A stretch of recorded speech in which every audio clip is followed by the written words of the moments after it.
नमस्कार। मेरा नाम विवेक कुमार है।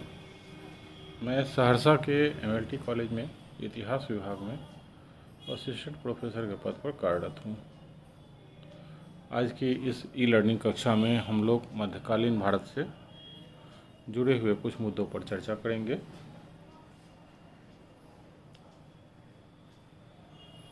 आज हम लोग अलाउद्दीन खिलजी जो सल्तनतकालीन महत्वपूर्ण शासक है उसके बारे में चर्चा करेंगे। आज के टॉपिक का जो यह विषय है यह स्नातक प्रतिष्ठा द्वितीय खंड के छात्र छात्राओं के लिए विशेष रूप से उपयोगी होगा, क्योंकि वो उसके पाठ्यक्रम में शामिल है।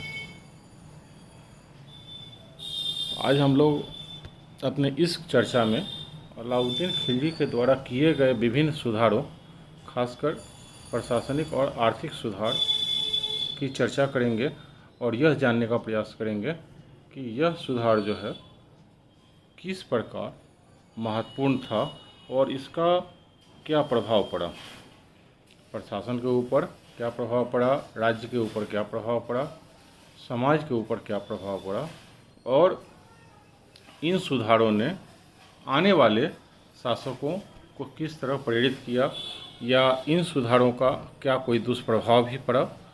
मतलब कि इस प्रशासनिक और आर्थिक सुधार के बारे में जानने का प्रयास करेंगे।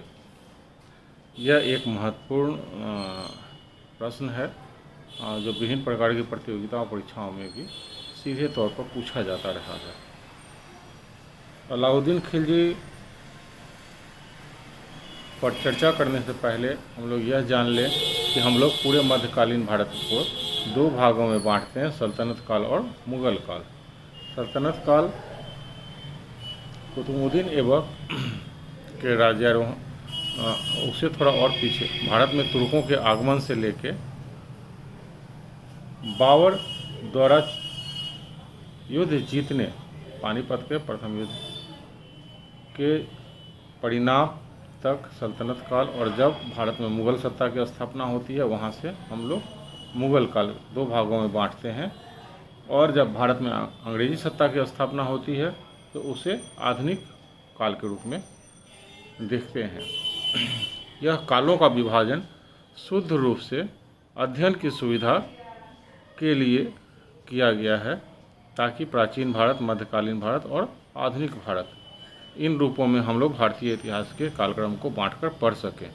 इसका जैसे प्राचीन या मध्यकालीन या आधुनिक, इन शब्दों के आधार पर शासन की प्रगतिशीलता से कोई संबंध नहीं है। ऐसा नहीं है कि जब भारत में अंग्रेज आए तो उसके बाद भारत का आधुनिक स्वरूप विकसित हो गया, या मुग़ल मध्यकाल जो था वो अंधकार युग था या पिछड़ी हुई अवस्था में था। तो साम्राज्यवादी इतिहास लेखन में जो विभाजन किया गया साम्राज्यवादी हितों के अनुरूप, ईस्ट इंडिया कंपनी या अंग्रेजी सत्ता के हितों के अनुरूप जो विभाजन किया गया, वह पूर्ण रूप से एक पक्षीय दृष्टिकोण है या गलत दृष्टिकोण है। हम लोग यहाँ अध्ययन की सुविधा के हिसाब से इसको मध्यकाल में के पाठ्यक्रम में शामिल किए हुए हैं। और मध्यकाल में हम लोग पूरे भारत में तुर्कों के आगमन से लेके मुग़लों की सत्ता तक को शामिल करते हैं। अलाउद्दीन खिलजी, जिसके बारे में आज हम लोग चर्चा कर रहे हैं, यह सल्तनत काल से संबंधित है और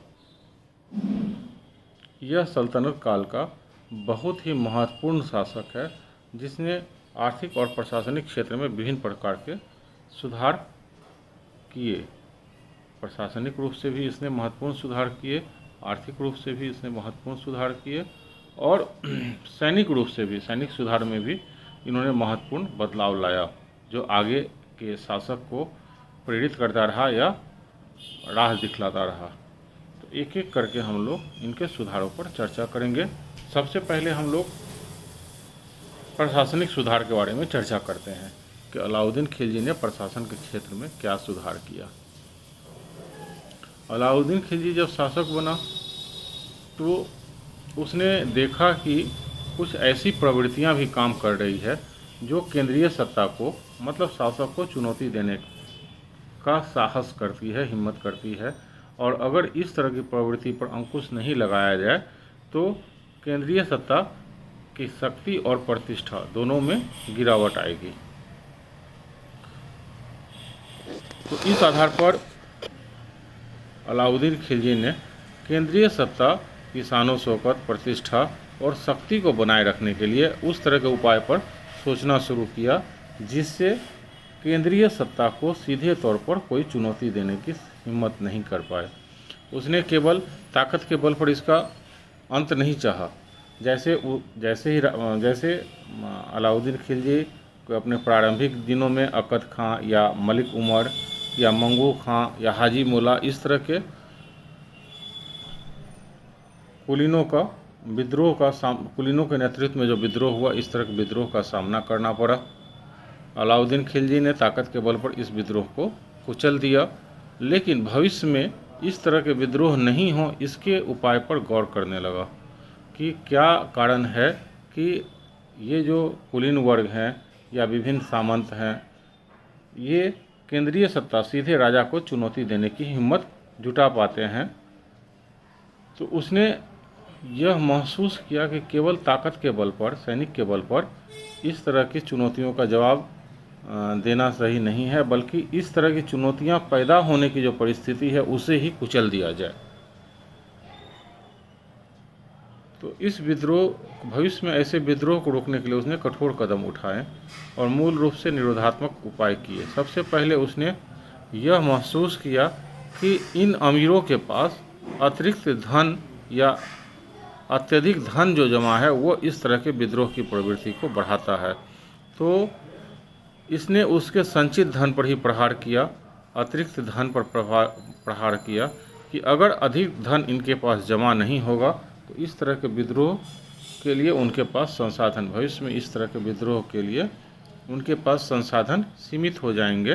संसाधन नहीं रहेंगे तो विद्रोह का साहस नहीं जुटा पाएंगे, क्योंकि संसाधन के बिना वो केंद्रीय सत्ता को चुनौती नहीं दे सकते हैं। इसके लिए उसने क्या उपाय अपनाए? तो विभिन्न प्रकार के वफ़ थे या धार्मिक कार्य के लिए जो इक्ताएँ प्रदान की गई थी जिसका दुरुपयोग हो रहा था, जो वास्तव में प्रदान की गई थी धार्मिक उद्देश्यों के को पूरा करने के लिए, धार्मिक संस्थाओं को दान में देने के लिए। तो इस तरह के इक्ताओं को सरकार ने जब्त कर लिया, अनुदान में दिए गए इक्ताओं को जब्त कर लिया, जिसके संचित धन के बलबूते ये सामंत या ये कुलीन जो है वो चुनौती देते थे राजा को। इसके बाद इसने इक्ताओं का पुनर्विभाजन किया और इक्ताओं से प्राप्त होने वाले अतिरिक्त आय पर कड़ी नज़र रखनी शुरू की कि जो स्वीकृत राशि है या जो स्वीकृत धन है इन इक्ताओं की प्रशासनिक सैनिक व्यवस्था को बनाए रखने के लिए, उसके अलावा जो धन बचता है, जो राजस्व बचता है, वो केंद्रीय खजाने में जमा हो, बल्कि उसमें कोई घोटाला नहीं हो। ये अतिरिक्त धन सीधे केंद्रीय प्रशासन के पास, केंद्रीय राजकोष में आए। दूसरा उन्होंने सुधार किया कि एक कुशल और व्यापक गुप्तचर व्यवस्था का गठन किया ताकि राज्य में घटने वाली महत्वपूर्ण घटनाओं तो उसे राजा को जानकारी मिल सके।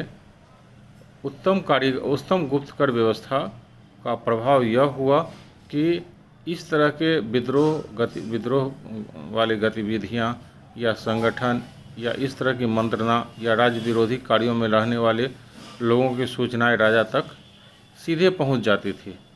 गुप्तचर व्यवस्था इतनी कड़ी कर दी गई और इतनी सुदृढ़ बनाई गई कि सामंतों को आपस में बात करने से भी डर लगता था कि कहीं उसकी कोई बात गलत रूप से राजा तक नहीं पहुंच जाए, क्योंकि इसके लिए फिर उसे कठोर दंड मिल सकता है। तीसरा सुधार किया उसने, अलाउद्दीन खिलजी ने तीसरा सुधार किया। उन्होंने माना कि ये जो शराब और नशीले पदार्थ हैं, ये नशे के हालत में कुलीनों को बहकने का मौका देते हैं, अनुशासन को तोड़ने की हिम्मत देते हैं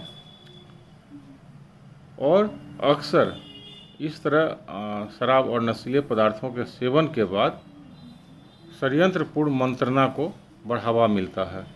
तो इसने इस चीज़ों को पूर्ण प्रतिबंध लगा दिया। दिल्ली में शराब और नशीले पदार्थों के विक्रय को पूरी तरह बंद करवा दिया गया। चौथा, अलाउद्दीन ने यह महसूस किया कि विभिन्न कुलीन वर्ग या विभिन्न कुलीन सामंत अमीर जो है उनके मध्य जो वैवाहिक संबंध होता है, इससे उनका आपसी संबंध मजबूत होता है और विभिन्न प्रकार की शक्तियाँ उनके पास इकट्ठी होती है।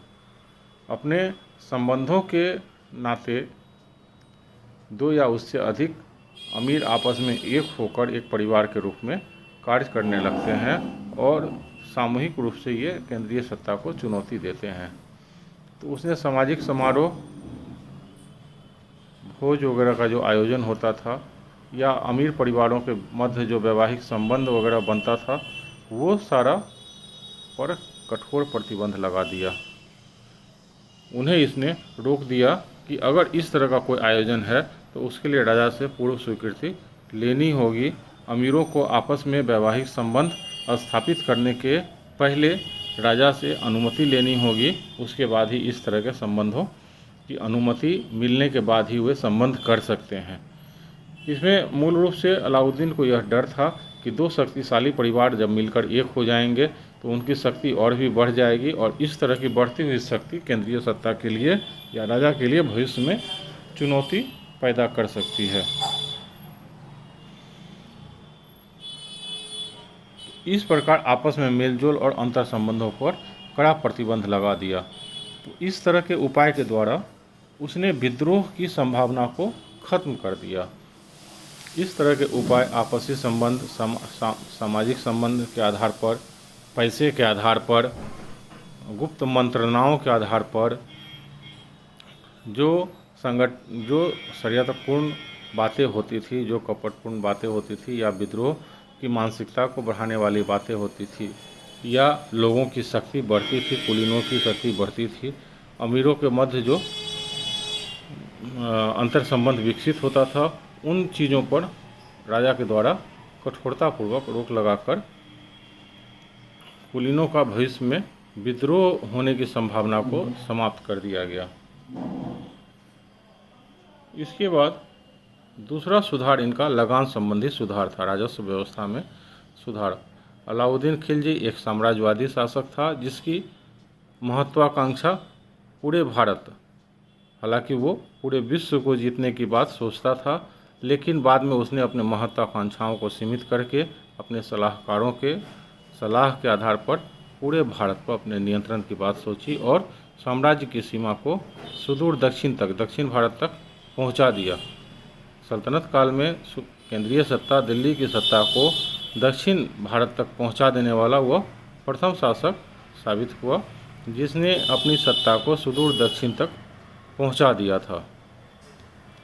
इसके लिए मजबूत केंद्रीय सेना की ज़रूरत थी, सैनिक शक्ति की आवश्यकता थी कि अपने साम्राज्यवादी उद्देश्यों को पूरा किया जा सके। तो साम्राज्यवादी उद्देश्य के लिए रक्षा संसाधन बढ़ाने होते, रक्षा संसाधन बढ़ाने के लिए धन की आवश्यकता थी। तो इस उद्देश्य से उसने आर्थिक रूप से भी कई सुधार किए। सबसे पहले उसने कृषि योग्य भूमि की माप से संबंधित एक इकाई जिसको बिस्वा कहा जाता है, तो बिस्वा के आधार पर मानक इकाई का निर्धारण किया और इसके आधार पर कृषि योग्य भूमि की पैमाइश करवाई, मतलब मापी करवाई और माप के आधार पर लगान की दर निश्चित करने का प्रयास किया। तो पहला अधिनियम जो था वो कृषि योग्य भूमि के माप से संबंधित था, जिससे कि भूमि के पैमाइश के आधार पर लगान का निर्धारण किया जा सके। बिस्वा को प्रति इकाई मानक इकाई माना गया। अब प्रति बिस्वा उपज के आधे भाग को राज्य का हिस्सा या लगान के रूप में निर्धारित किया गया। हालांकि यह दर अलग अलग थी, लेकिन उपजाऊ क्षेत्रों में लगान की दर को बढ़ाकर 50%, दोआब क्षेत्र में 50% कर दी गई थी, ताकि राजकोष को भरा जा सके और अधिक से अधिक धन लिया जा सके, अधिक से अधिक लगान वसूली किया जा सके। तो इसलिए उसने लगान की दर को बढ़ा दिया। इसके अलावा उसने बिचौलिए वर्ग को, लगान व्यवस्था में जो बिचौलिया वर्ग था, जो लगान वसूली में केंद्रीय सत्ता को मदद करता था, उसे उसने हटाना शुरू किया, उसके विशेषाधिकार को ख़त्म किया।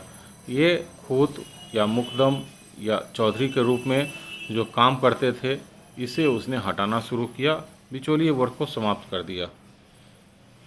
इन बिचौलिए वर्ग को विशेषाधिकार के रूप में इकट्ठी की गई रकम का कुछ हिस्सा मिलता था। लगान वसूली के क्रम में ये